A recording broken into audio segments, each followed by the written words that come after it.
guys, welcome to the Dead Lounge podcast. I'm Sarah. And I'm Alex. Welcome back. Kind of fired in early with a welcome back. Yeah. I don't know. We last podcast, we tried talking about movies and ended up talking very specifically about DC. So today we're going to try to just talk about movies, like other movies outside of comic book things. That'll be kind of easy, but kind of hard at the same time. Because really, what's coming out these days aside from, like, comic book movies? Yeah, I definitely understand how it got so on DC and, like, Marvel stuff, because those are the big movies right now, or the comic book ones. Yeah, and I know there was, like, a push for grabbing things outside of the main line of comic books. Like, they're redoing Hellboy, so that's Dark Horse, which technically is DC, but it's like the indie branch of DC. Right. They're bringing back. I always liked Hellboy. Hellboy was good. The Hellboy movies were great. But they're reviving Hellboy. They're reviving The Crow. Like they're going back for some comic book movies. I know they tried doing Green Hornet a while back. Mm-hmm. I don't know if I'll be able to accept The Crow without Brandon Lee. That's one of my favorite movies of all time. I'll give it a chance. I'll give it a chance, but like that is one of my favorite movies of all time is The Crow with Brandon Lee. So you should check out the comics that they're from, because I know there's like that's one way that I would like better accept this like Crow reboot is if they were to have done like in the comics, like each comic of the Crow is like a different version of the Crow. Mm-hmm. It's like a different person who is the Crow. And the first one is the one that like Brandon Lee played. So I could see them like going to a different iteration, like, oh, this isn't that I forget the character's name from the Crow, like not Brandon Lee, but like the Crow, like his actual. It's been too long since I've actually watched it. Like I always call it my favorite, but like it's been so long since I've actually watched it. So it's like, it's not him. It's, this other guy from fucking Tennessee or wherever. Like it's just someone completely different, Mm-hmm. They're also doing a thing that I'm even like less optimistic about, like way less optimistic about. They're doing, I think it's supposed to be like a series or something, the Heathers reboot. Really? Yeah. I hadn't heard of that. They're doing a Heathers reboot, and I think it's supposed to be like a TV series, but it looks awful. See, that's disappointing because Heathers is one of my favorite movies. Oh, Heathers is great. If I have one complaint about Heathers, I think it needs a little more build-up. So it kind of just jumps right into everything. I mean, for an 80s movie, that's kind of how they were, though. But, like, yeah, they're doing a reboot where, like, all of the Heathers are, like, minorities. Which doesn't make any sense. like they're, like, trying to be more inclusive and stuff, and, like, one of them's, like, I don't remember exactly what it's like. Something like one of them's black, one of them's non-binary, one of them's like gay. So it's sort of like it's if minorities were the bitchy popular girls in school. See, I could see this happening as long as they don't try to stick with that 80s timeline thing. But still, like, I question their motives, like specifically choosing that, like. Mm-hmm. Those differences. That's something that's like, and because they weren't trying to make it like all about representation, because I'm pretty sure Veronica's still like straight white girl, JD's still straight white guy.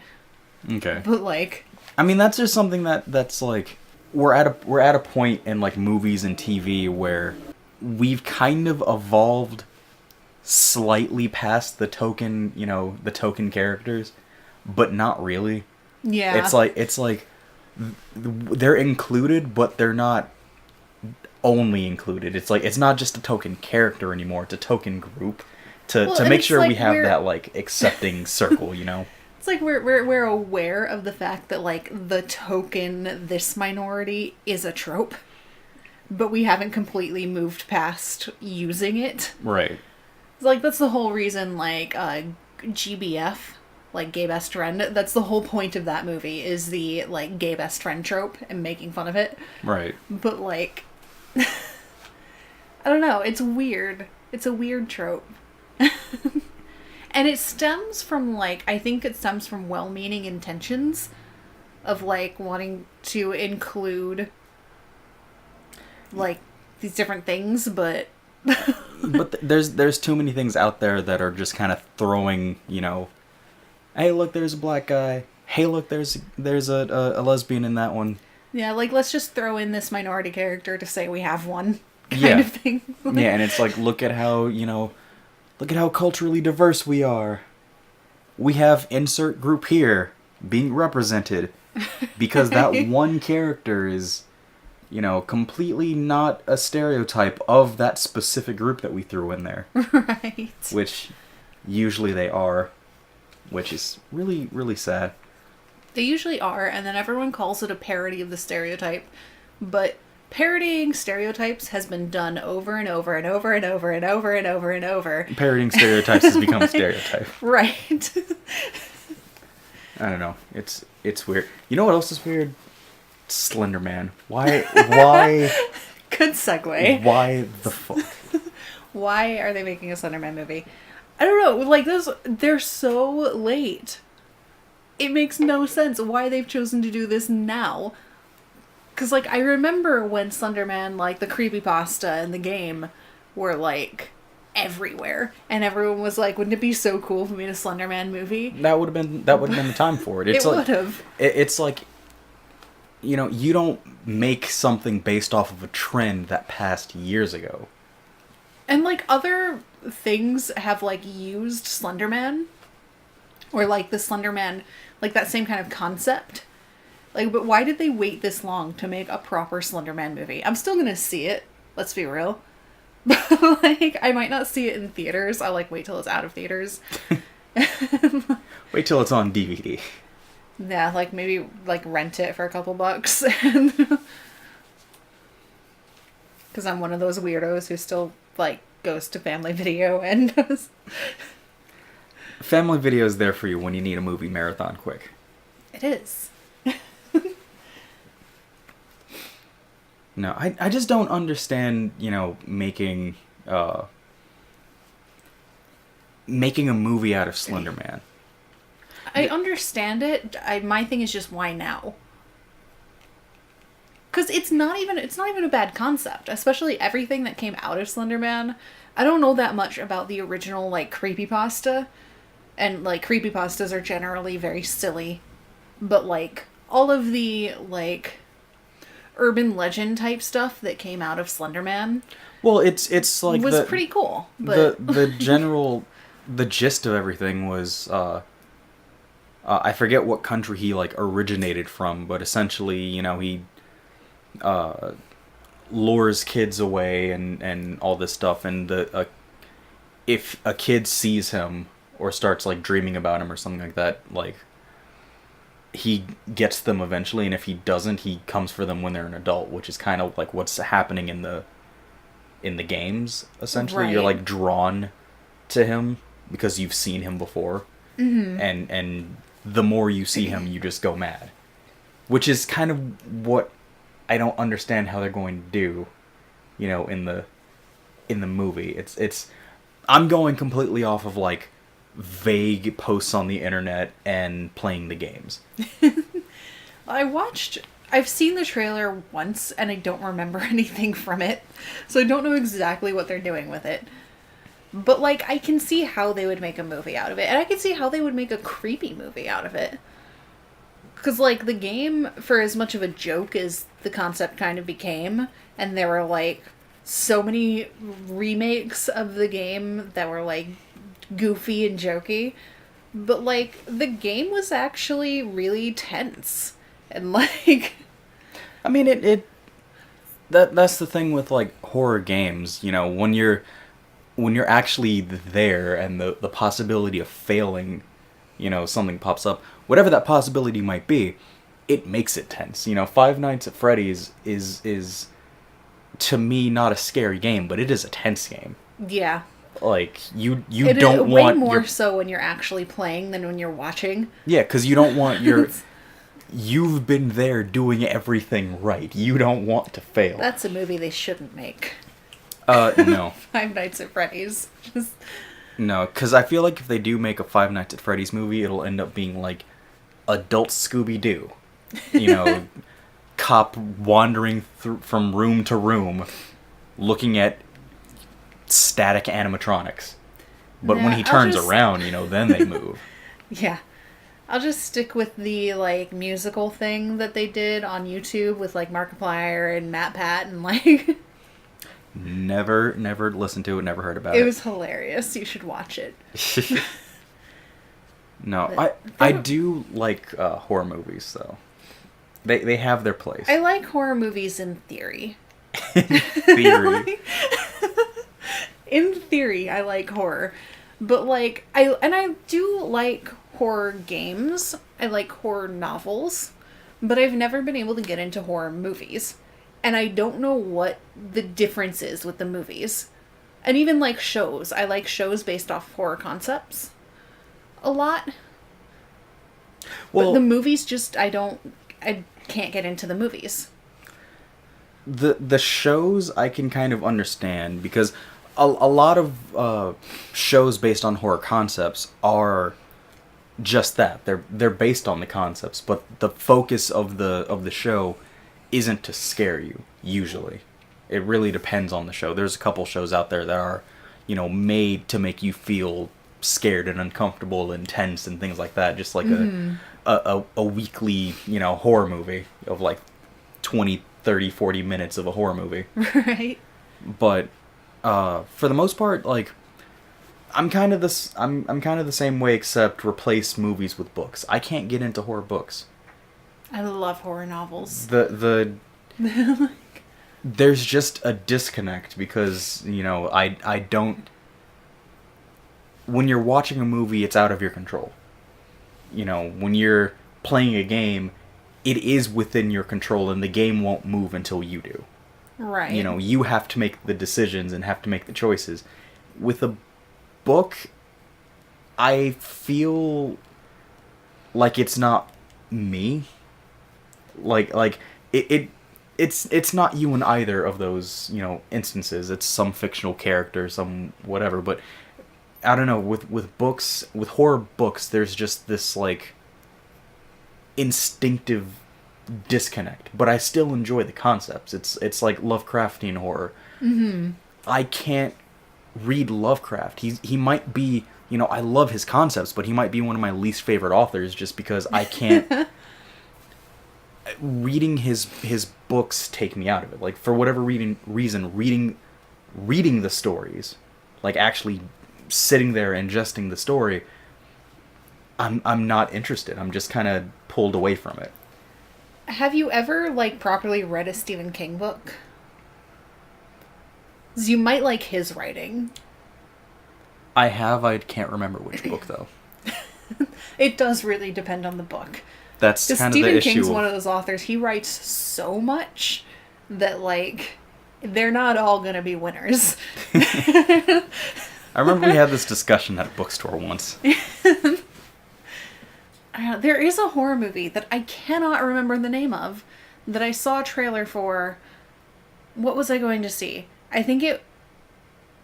Oh my gosh. It was the last movie I went to see in theaters with my dad. Star Wars? It might have been The Last Jedi. But, like, in the trailers, there was a horror movie that the concept was one that I haven't really seen done in a movie before.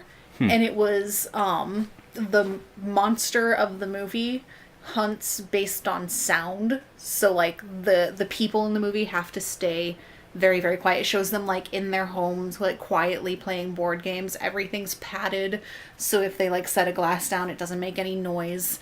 And, like... I have no idea. And, like, one of them, like, knocks something over, and then suddenly it's panic because the thing heard them. I have no idea. And, like, that actually sounds kind of cool. Yeah, that's a concept I've never seen in a movie before.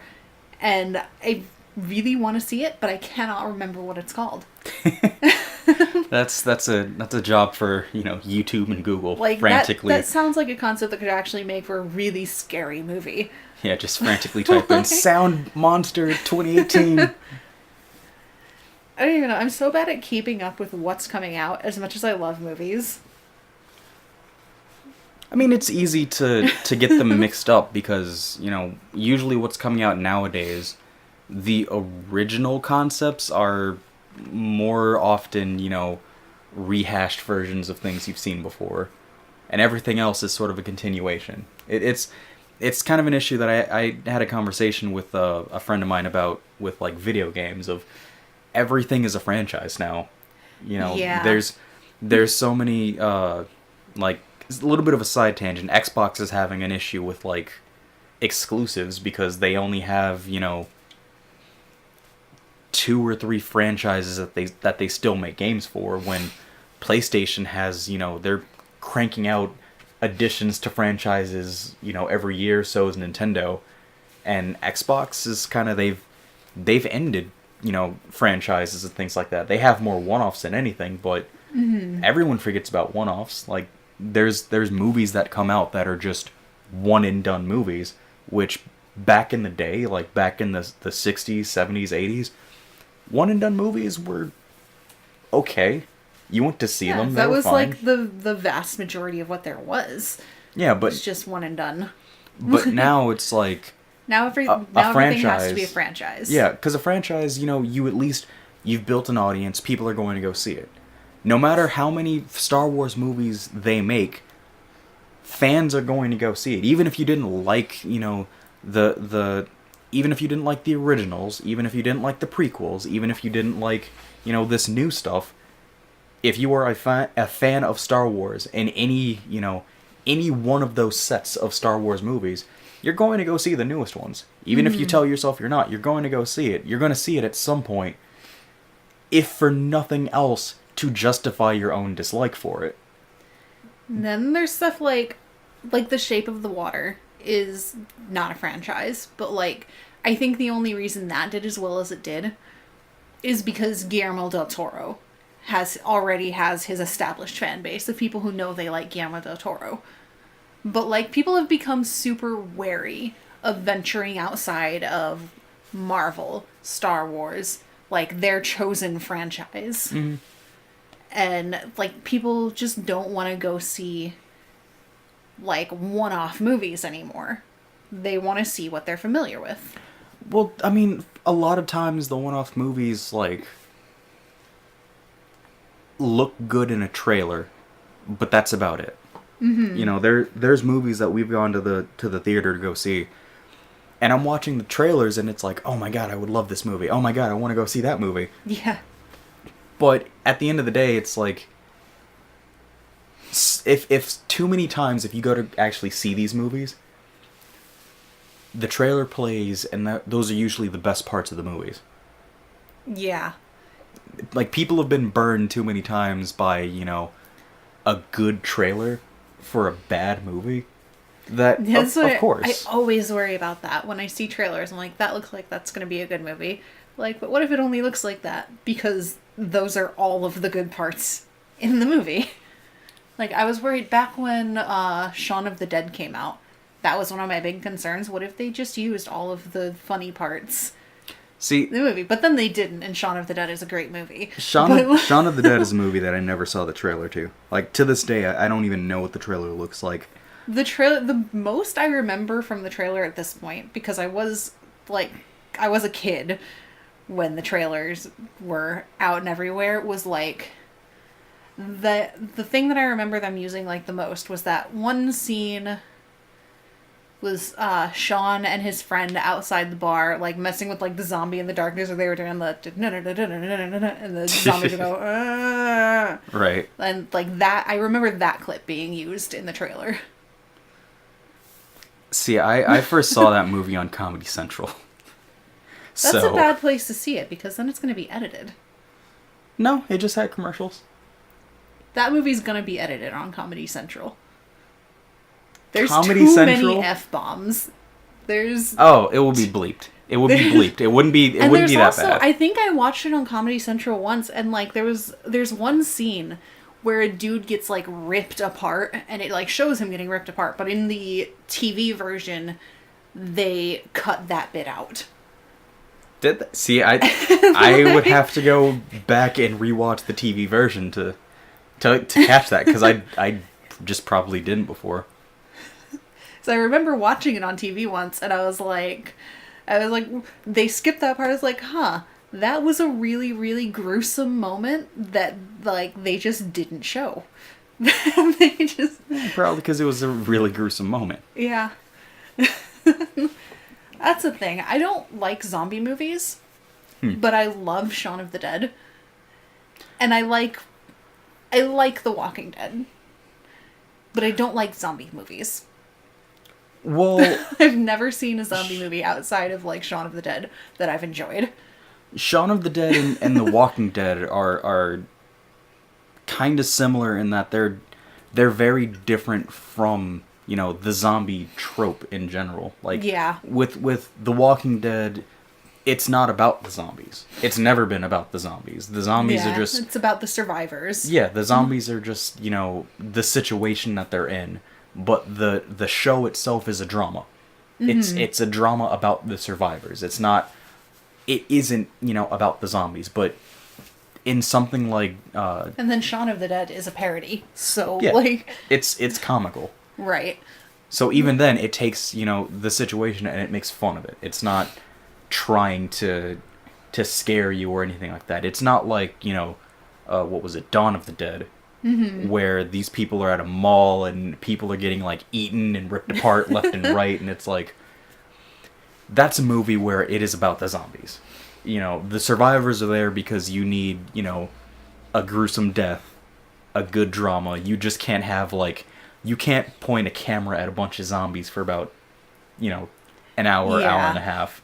You have to have them actually, like, ripping people apart, eating people, doing all this scary shit.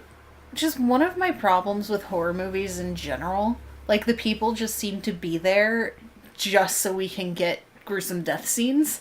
Yeah. And, like, you're not meant to like these people. Yeah, You're meant to be rooting for their deaths. There's no story... There's no story behind it outside of, like, how can we get these people to die? It's sort of like Final Destination, in a sense of, like, you kind of know that these people are going to die. You're not rooting for them to live. You're more so just trying to figure out, is this the moment? Is right now the one? Right. And that's another thing that I think is just with, like, shows with horror concepts and, like, horror games... and stuff, like, the characters are actual characters. Like, they're not generally just, like, fodder for you to hate and for the monster to eat. Right. Like, and I have a really hard time watching things when I hate the characters. Like, we talked about this a little bit before. That was my problem with Gone Girl. I just hated the characters, so I couldn't deal with it. Right. I mean, with horror in general, just like horror tropes, there's ones that are easy to get wrong, and ways that they kind of get them wrong, if you're exposed to that, will completely pull you out of it. Mm-hmm. Like, I can't take vampire movies seriously. Because I've seen too many bad vampire movies. There was one that was really disappointing that I thought was a good movie when I watched it. And then when I rewatched it, it was just really, really weird. I'm gonna spoil the hell out of this movie, so I don't even remember I don't even remember the name of it. So if you know what I'm talking about out there, spoiler warning. So it's kind of a scenario in which vampires have completely taken over the world. Oh, I know what you're talking about. Right? They've completely taken over, and they're using human as, like, a food source. Yeah. But they're not, like, letting them breed or anything, so they're dying. So essentially, they have, like, the entire movie, they're trying to figure out, like, an alternative to being to feeding off of humans. but the alternative is like driving them mad or some shit like that. Like it's turning them into like super vampires or some shit. Mm-hmm. And then it turns out, oh, the real alternative is to just like step in the sunlight, light yourself on fire, and it somehow turns you human again. Because that's what the dude did. He found that one human guy, and the human used to be a vampire, and he like crashed his car, flung out of his windshield into the sunlight, and suddenly he was human. And then the main character got put in a tube. The tube opened up and exposed him to sunlight. He was set on fire, and he was human again. So that was the whole movie. And then he like went back to headquarters and was like, "Hey guys, I'm human now." And they tried to kill him. Because of course. Right. Now I'm going to be bothered by what the name of that movie is. I never saw it. I heard the concept. No, I saw the movie. I've been trying to remember its name for like 5 years. I like, as far as like vampire things, I like the Underworld movies. And that's the only like movie about vampires that I can think of that I liked. Yeah, you know, it's got vampires and werewolves. That's Underworld is probably the best supernatural movie out there. It's in my opinion. Cuz a lot of movies get supernatural concepts really wrong, or they don't go into the aspects that I kind of want. Like any sort of situation where there's a ghost, it's usually a horror movie, and they're usually poltergeists. They're moving stuff around, they're freaking people out, but at the end of the day, that's kind of all they're doing. They're just kind of there so that I forget the name of that franchise, but it's literally like security camera footage, and it's just poltergeists moving shit around, you know. Suddenly this chair gets thrown across the room, and it's scary because it's real looking security camera footage. Right. Like I forget the name of that franchise because they made a shit ton of those movies. All these all the found Paranormal Activity. Yeah, all the found footage movies I just can't get behind. Yeah. Wasn't the Blair Witch Project like a found footage thing? Yeah, it was like the first one. I think the Blair Witch Project started it. Yeah. And that one could get away with it because it was the first one. Like that's something we went over. It's the whole concept behind like the shonen anime tropes. Dragon Ball Z can get away with it because Dragon Ball Z started it. Something had to be the first. It wasn't really a trope yet when Dragon Ball Z did it. Yeah, something had to be the first, and this just happened to catch. But no, that's kind of my issue with werewolf movies. Is first off, there are too few werewolf movies. And the ones that are there end up being like very very Lovecraftian in how they go about things, where not in terms of like concept wise, but with Lovecraft stories, it's about the unknown. It's about, you know, this thing that you can't describe. Yeah. So too many times you see the aftermath of what happened, of the transformation, and you see like the reaction and the horror on the guy's face, but you never see him transform except for maybe once at the very end of the movie. And you're only ever getting like people's reactions to it, which it builds it up, but by the time it actually does kind of pay off, it doesn't. You know, by the time you actually do see the werewolf, by that point he has it under control. Usually the romantic interest is there to like calm them down. Like by the time you actually see it, it's not interesting anymore. It's kind of like I think it was like the first Hulk movie, like The Hulk. Yeah. Where it's sort of, by the time you see him transform, it's not as interesting because it immediately, you know, you keep seeing these aftermath moments and like, oh my god, what's gonna happen? And he transforms, kills a dog, and his love interest is there to calm him down. It's a werewolf vampire movie that, like, I see people give a lot of crap to, but I really enjoyed, is Van Helsing. The one with, like, Hugh Jackman, and, like... I've seen it once. I don't remember anything about it aside from the video game. Like, people give it a lot of crap, but I really liked it. Like, that was one of my favorite movies when I was younger. I would have to go back and see. That's one that I know that I've seen. It's definitely, like, corny at points, but, like, I don't really have a problem with that. Like, I mean, I love Underworld. Camp can be good at certain moments, and camp and corniness and that kind of thing. It's really just a matter of, like, how they go about it. Which really, at the end of the day, is the issue with, like, using very supernatural themes, you know, zombies, vampires, werewolves. It's like, it's the execution. Mm-hmm. I mean, even things like 50 Shades of Grey, it's, you know, here's this movie about BDSM concepts, which could have easily gone in a worse direction.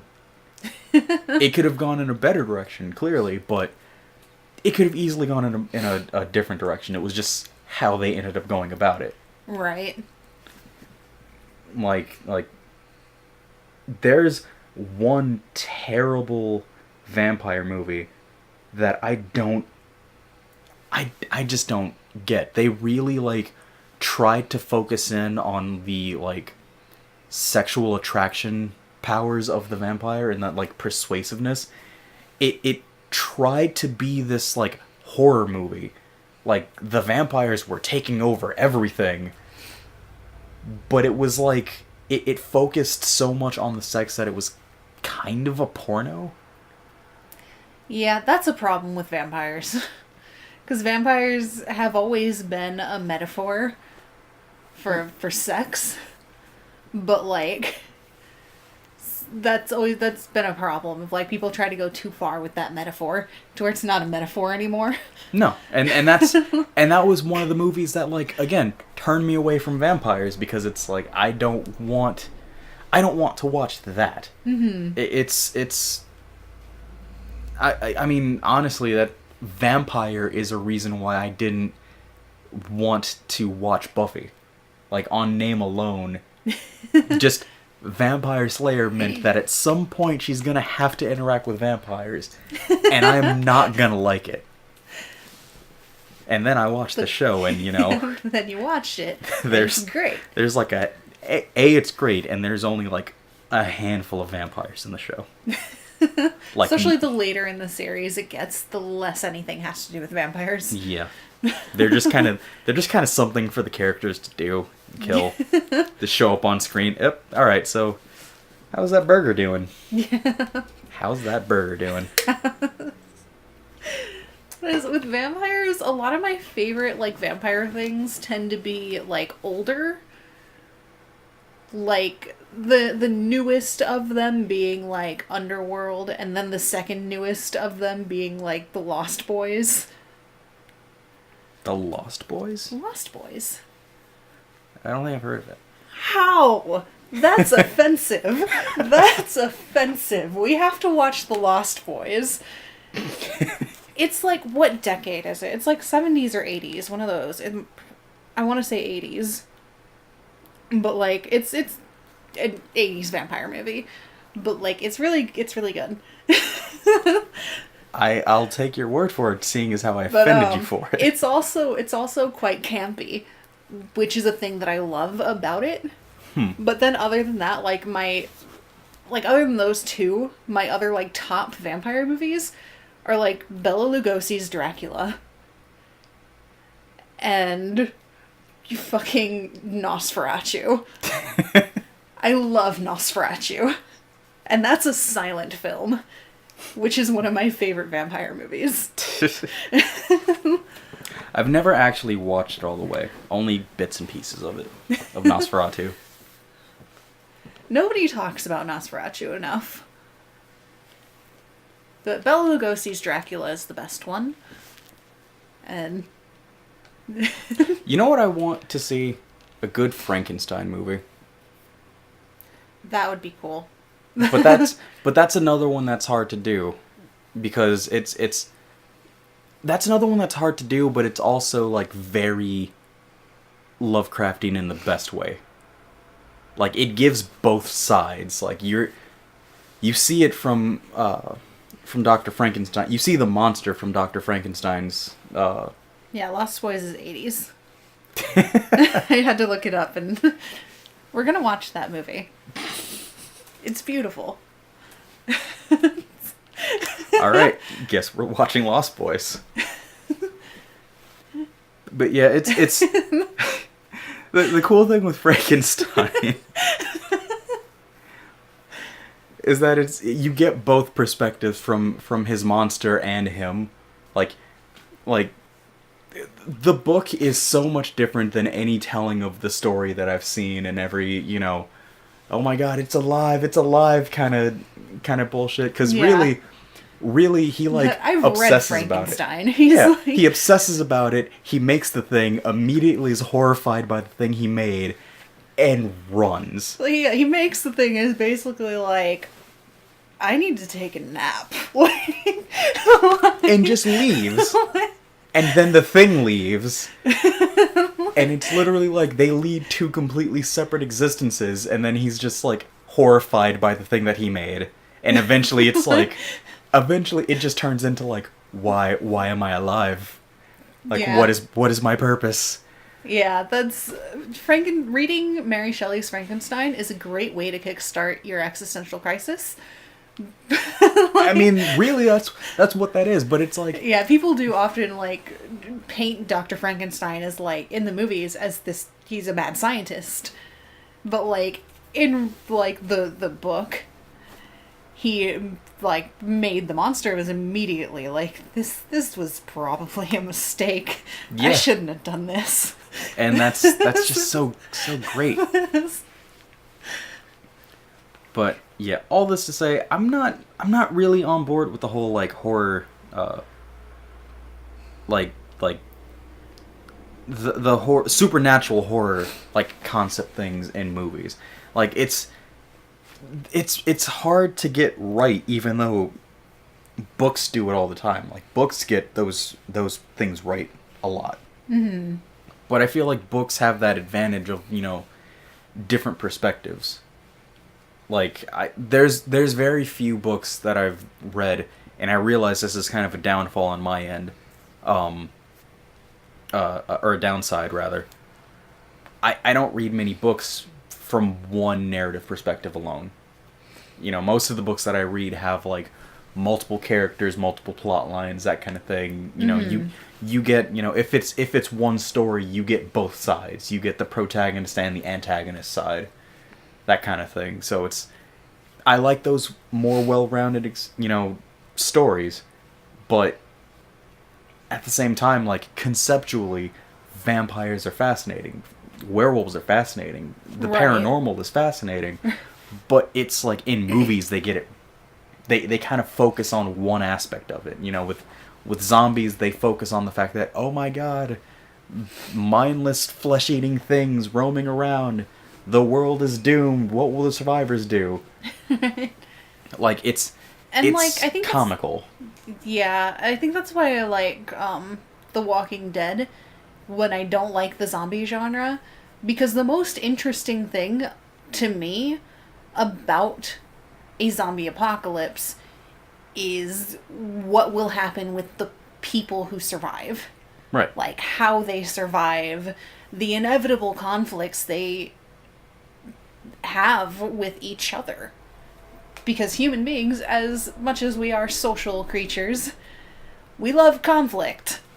And like, there's going to be, I see a lot of people complaining about like there's too much conflict between like Rick's group and other groups of people, but that like that happens. You get two leaders together and there's gonna be a clash. That's like all of human history is like wars, because human beings don't know how to get along.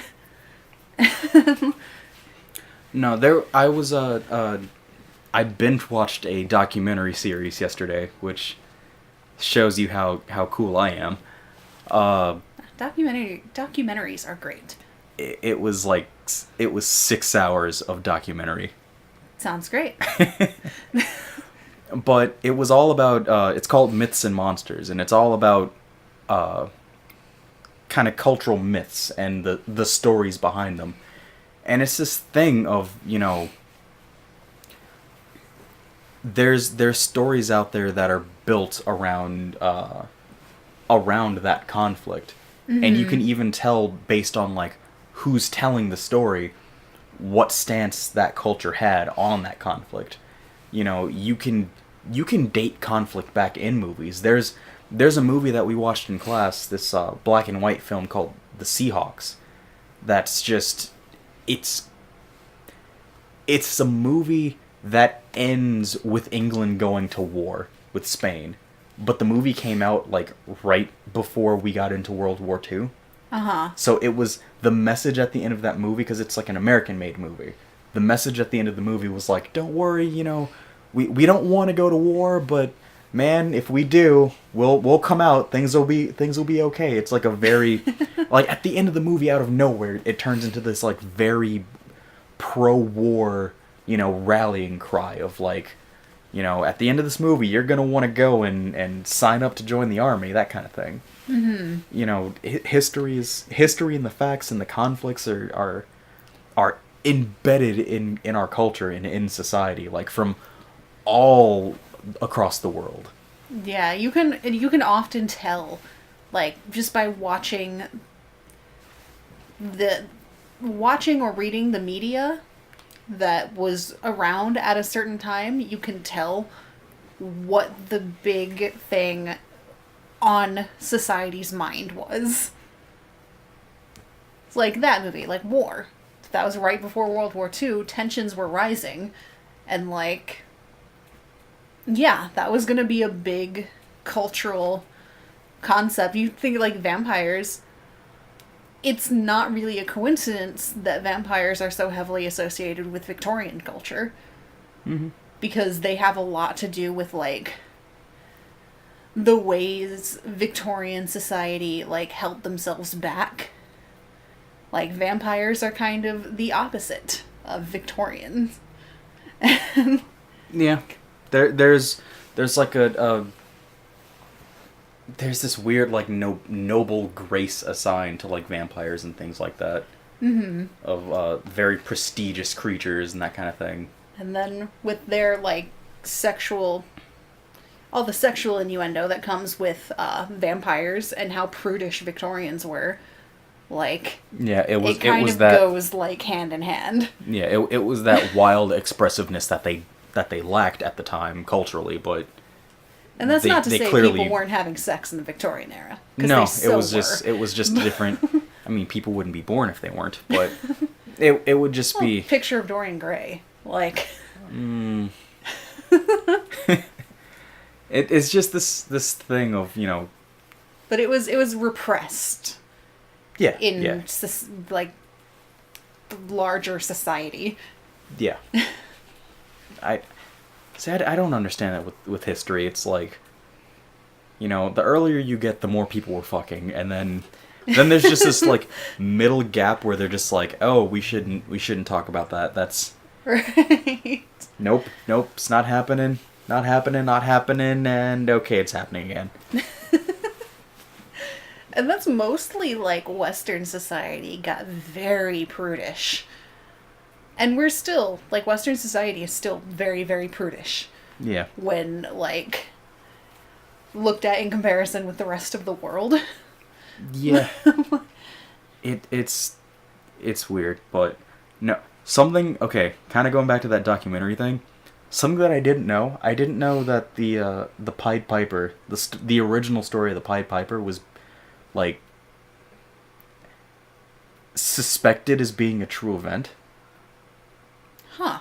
Like, the original story is this, the Piper essentially went to this town that was suffering from the plague, played the song, played his flute, pulled the rats away, and came back to the town and was expecting them to pay him for it. Mm-hmm. They didn't, and so he played a different song, took their children, and left, and was never seen from again. So that's the story that people were told. And then there's documentation 100 years later referring to it as, you know, all right, it has been 100 years since the event with the Piper. and we still haven't found those people. Like, there's documentation from years later stating back to the event, but not necessarily saying, like, what that event was. So they refer back to the event with Piper, but not, you know, he exactly showed up, played the flute, and took the children away. All we know is this guy showed up, 100 children left with this guy, and were never seen from again. It has been 100 years, and there's still been no word. That's crazy. I didn't know that. You should watch that. You should watch that documentary. It's a thing, though, with, like, a show that has gone really downhill, and I don't really care for it anymore, but one of the things that I liked about it, back when I really, really liked it, is it Once Upon a Time. I knew it. I like how they mixed the Pied Piper with Peter Pan. Like, that's how he got a bunch of kids to Neverland the first time, was by being the Pied Piper. Like, that was cool. I like when shows and movies can do stuff like that. Like, kind of, like, mixing and matching different, like, urban legends or, like, myths and all this kind of stuff and, like, make it work. I think that's always really cool. Yeah. There definitely needs to be more stories like there were back in the day. I feel like the difference between, like, stories back then and stories now, like, and this kind of, you know, books, games, movies, whatever, people aren't necessarily writing about their experiences or, you know, their differences. Like, stories that came from the past erupted from that time period. You know, Robin Hood was not a story made by a rich guy, you know, who thought, what would be a good story? It was all these, like, rundown people who were tired of being stepped on, and, you know, back when stories were just word of mouth, you know, made up this story about this person that, you know, outside of their lives just swooped in, saves people, you know, steals from the rich, gives to them. This is kind of, you know, he's a villain, but he's a do-gooder for the people. Mm-hmm. Like, that kind of thing. People liked those stories, and people needed those stories back then. Yeah. Right now, we don't really need that, and yeah, I think it's quite telling that right now the big thing is superheroes. Mm-hmm. Like, I think that is very telling to, like, what the cultural mindset is. But it's also telling that the superheroes are different, because they're different than something like, again, for the sake of example, Robin Hood. You know, Robin Hood is a superhero.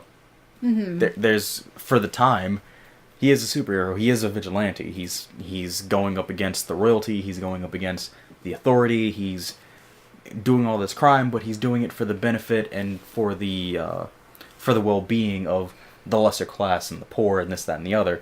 The superheroes in this movie, they're saving the day, but they're not really doing it for anyone other than just kind of to do it. Yeah, they're saving their city or their country or the world. But and, like, I think that's a big, like, the cultural mindset. Everyone's very, very worried about, like, the state of the world, what's happening to their countries and their cities. And I would agree if these movies were more original. Like, I would agree with the same thing if these movies weren't franchises. I think right now. Well, but they're franchises and they're not entirely original. But I think it says something that to that regard that, like, that those are what's resonating with people. I can see that. My thing is, you know, I could believe that with, like, I could believe that more with the comics that they're from, because a lot of those comics started off more so as political commentary than anything, especially Marvel comics. Yeah. Captain America. Like, that's what he was about, was political, was, like, anti-Nazi political commentary. Yeah, and the X-Men were about racism and societal, you know, norms when dealing with racism and things like that. Which is also why keep politics out of comic books is a stupid thing to say. Because comic books have always been political. Yeah. Like, but it's just, my thing with kind of implying that, I feel like it's more telling that with like the original concepts, they're more escapism than anything. Mm-hmm. You know, a lot of these original concepts are, all right, random woman and her mom get kidnapped and are in the Middle East and doing all this stuff and somehow end up saving the day. And somehow end up, like, they go on this grand adventure somewhere where usually they're American, and they go on some grand adventure outside of America and end up being the heroes and then come back. I mean, that's every single one of these movies. Or it's some kind of rompy one-off where nothing really matters and it's just shoot guns, kill people, save the day. You know, some of those can be good, but I don't know if you can really, like, grab some sort of philosophical meaning or, like, cultural meaning out of, like, The Hitman's Bodyguard. It's a great movie. Mm-hmm. Don't get me wrong, I love that movie. But I don't think, you know, something like that would reflect, you know, society. Not that every single movie has to. Yeah, that's what I'm thinking, just, like, Marvel and DC movies in general. Just, like, kind of can reflect, like, the helplessness that people feel. It could. In society right now. And, like, that, like, how nice would it be if Captain America, like, show up and just, like, punch people in the face and make things better? Like... You know, you're saying it, and I'm thinking about it, and yeah, that would be pretty nice. Like... No, I'm just saying, you know, I don't think that there's enough stories from the people that kind of resonate in the same way as, like, stories back in the day. You know, back when there wasn't as much entertainment. You know, we were talking about earlier about, you know, little circles of influence, of, you know, going out and only seeking, you know, the sources that you want to hear, and only, you know, befriending the people that you want to be involved in. We're kind of, you know, oversaturating ourselves with our own opinions and our own, you know, comforts and biases, which also is reflective of our, you know, of our interests. You know, you only play the video games that you like, you only read the genres that you like, you only watch the movies and TVs of the genres that you enjoy. You wouldn't really step outside of that. If you're not into, you know, romantic comedy, you're not going to watch a romantic comedy. Even if it does end up being something that you enjoy, chances are you only watched it because someone made you. Right. You know, chances are you only experienced that other thing if someone, you know, brought it out to you. We kind of have the ability to sit inside this little, like, wall we built of our comforts and our interests. You know, you don't necessarily have to step outside and accept what's going on, which, like, I feel like it's more telling that, you know, there is no big, you know, universal, or at least, like, national threat, or, like, point where everyone, you know, or the majority of people can point to and say, this is the problem, you know, in our society.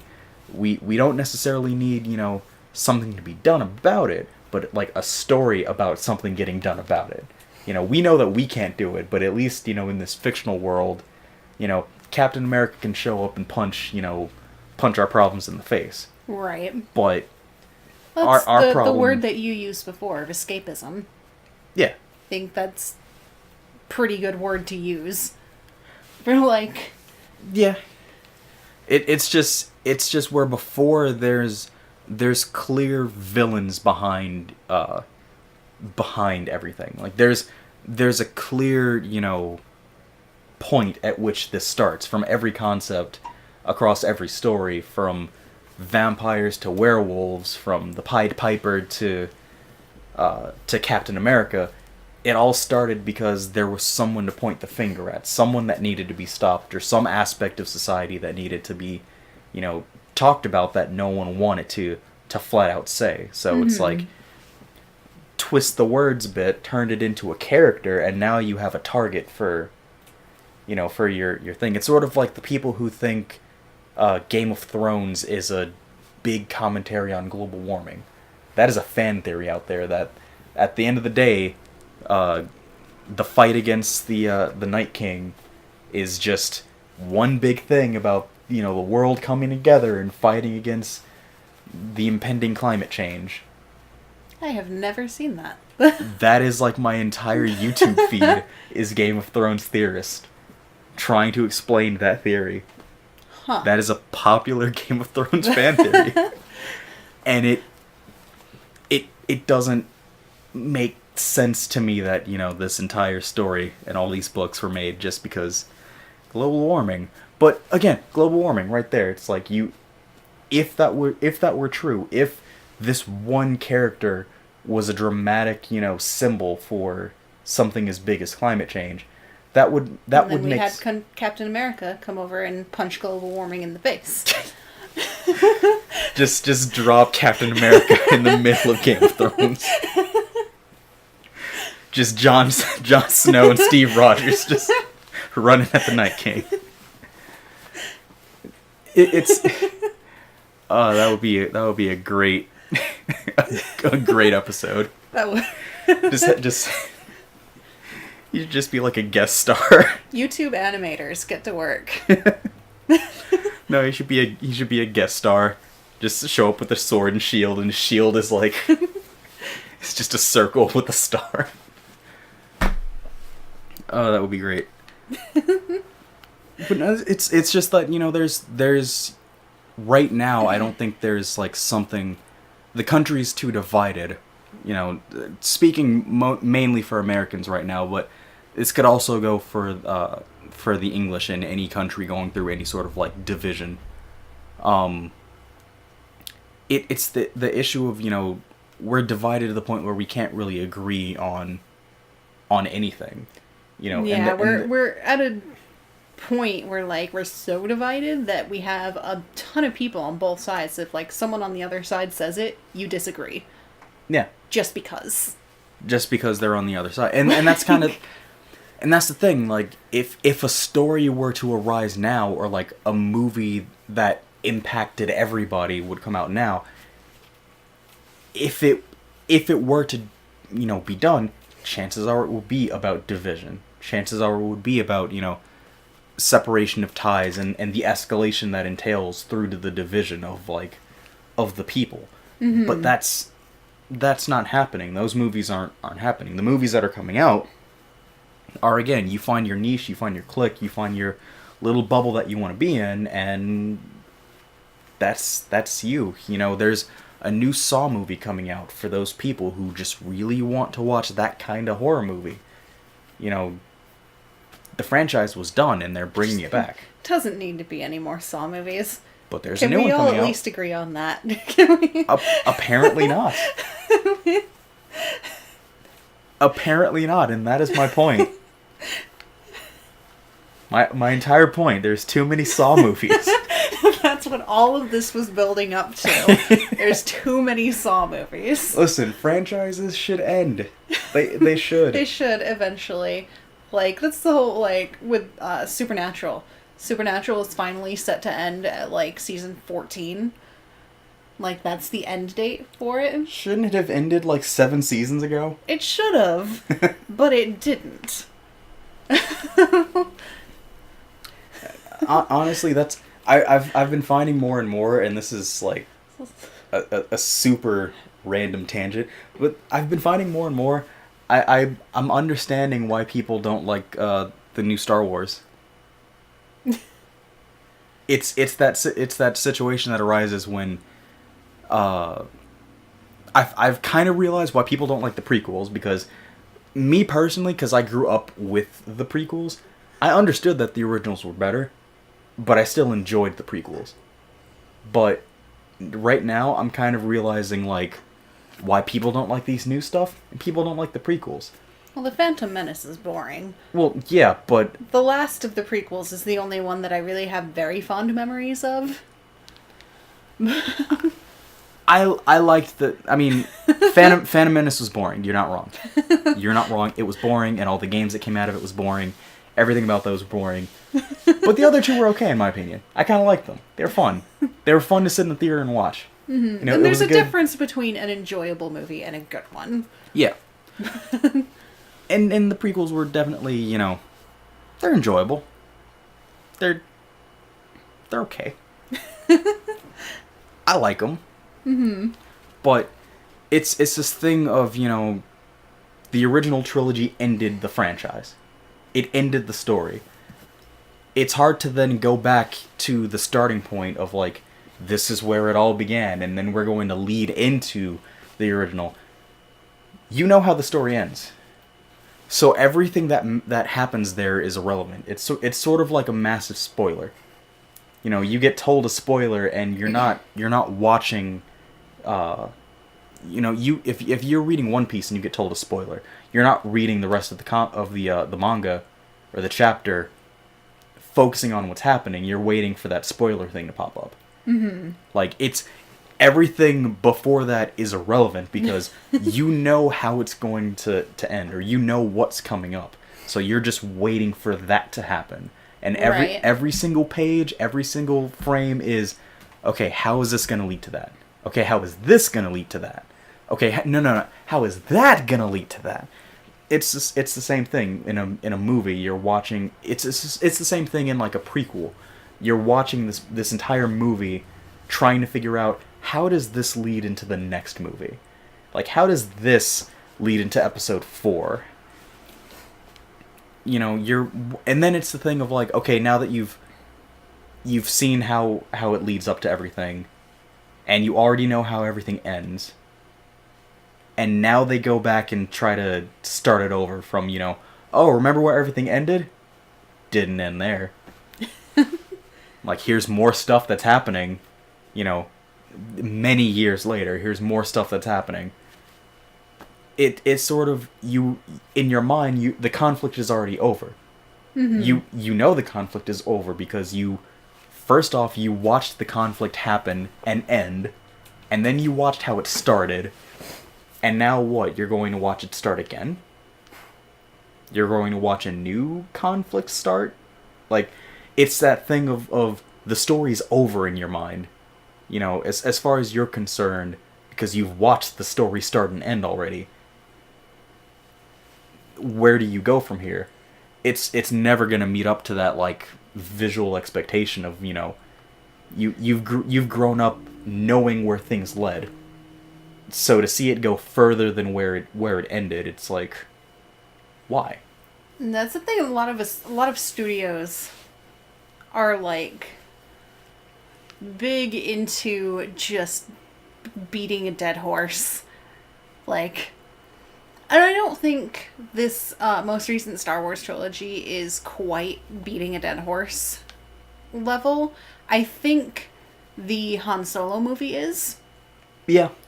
I think the Han Solo movie is beating a dead horse. Not to No, I mean, it's you're not wrong. But like not trying to make a joke about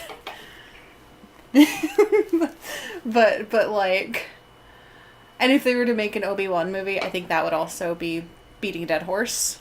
Mm-hmm. But like a lot of studios, they will just keep going and going and going, and they won't just end a thing. As long as it keeps making money, they are going to keep beating that horse. And like, yeah, I mean, it's if done right, you know, that method of storytelling works, but in a lot of situations it doesn't. Like with Mass Effect, it kind of doesn't work, where you go through 3 games telling this one story, the 3rd game ends the story, and then they release a new game which takes place in the middle of the entire thing. They try their best to separate it from the original trilogy, but at a certain point you understand this is because of things that happen in the second game. This is all happening in the second game.